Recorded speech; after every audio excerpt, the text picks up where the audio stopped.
What's up everyone, Raphael here, AppleAddress, addressing all things Apple Inc. It's been a minute, I took a hiatus, but I'm back with another video. This video, as you can tell from the thumbnail, it's all about Apple's last September event. It was a great event, all right? They held their event, there were plenty of announcements and reveals. Here are a few of the recaps from everything that happened. Okay, so Apple announced the all-new iPhone lineups. They also announced the new AirPod Pro 2s. The company showed off the new Apple Watch SE, the Apple Watch Series 8, and the rumored Apple Watch Pro, or shall I say the Apple Watch Ultra. Let's begin with the new AirPods Pro 2. The product shares the same design as its predecessor, but with improved internals. The new AirPod Pro 2s have been recreated to improve its audio experience with the new H2 chip, a next level active noise cancellation and adaptive transparency, spatial audio, adjustable volume with a new touch control feature, and a much needed battery life improvement of up to 6 hours on one charge.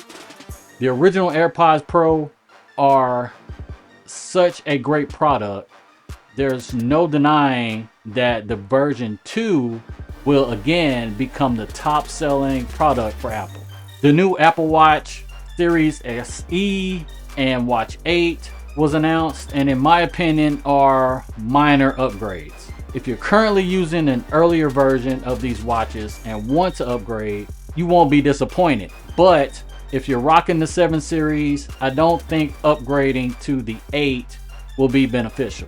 There aren't enough features in the new Series 8 to justify the purchase. Sure, there are some improvements to blood pressure monitoring and body temperature and providing, females with the capability to monitor ovulation.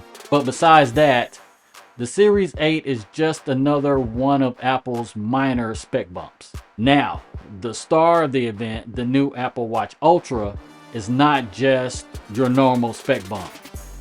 This watch is being introduced in a whole new category and provides users with new features that are a first.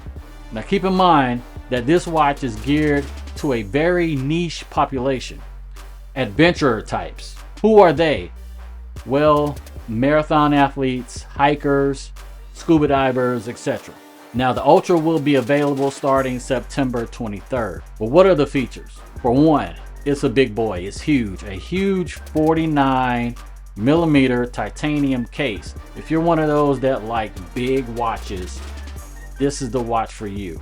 2000 nits of peak brightness. Larger crown. 2 side buttons. The one on the left side is designated for quick actions. Larger speakers.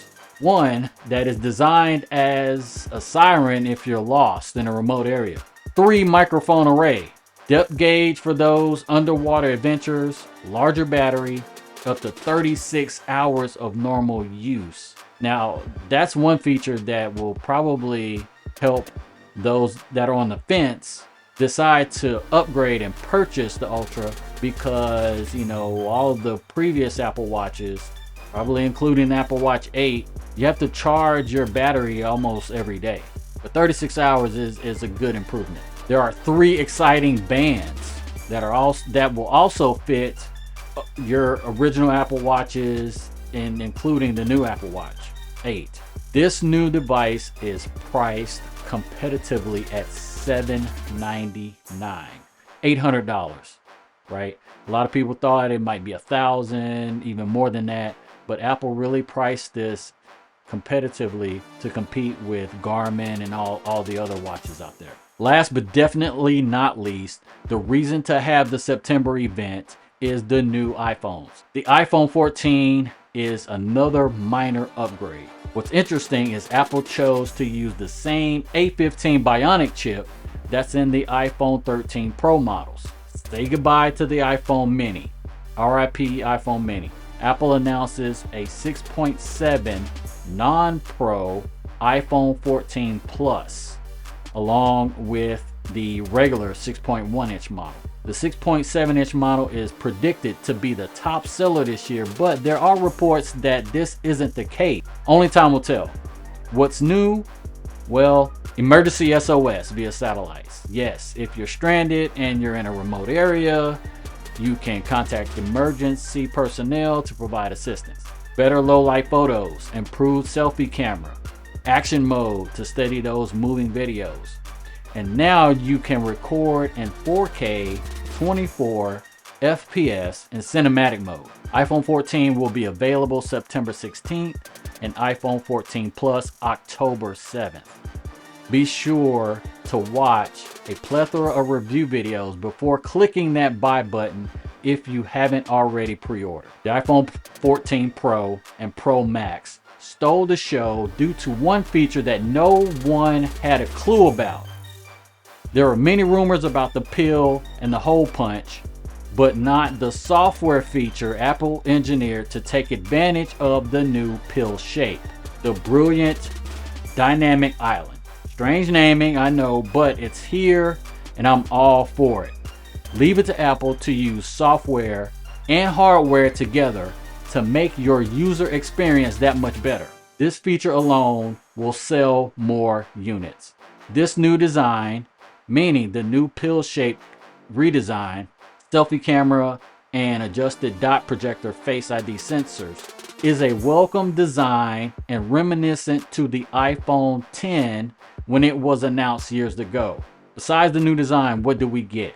Finally, a new bump in the main camera, a 48 megapixel, up to 4 times the resolution, always on display in all of the iPhone 14 models, crash detection in all of the iPhone 14 models, 4K HDR at 24 frames per second with cinematic mode only in the Pro models, action mode for smooth handheld video, the new A16 Bionic chip, which they compared to the A13 chip, which was interesting because that would tell me that basically it's a minor upgrade from the A15 Bionic chip. Improvements to battery life, especially in the Pro Max, although the new iPhone 14 Plus model is designated by Apple as having the best battery life right now. So it's interesting to see the comparisons that's going to be made between the Pro Max and the Plus. So be on the lookout for those videos. Those are just a few of the most important features.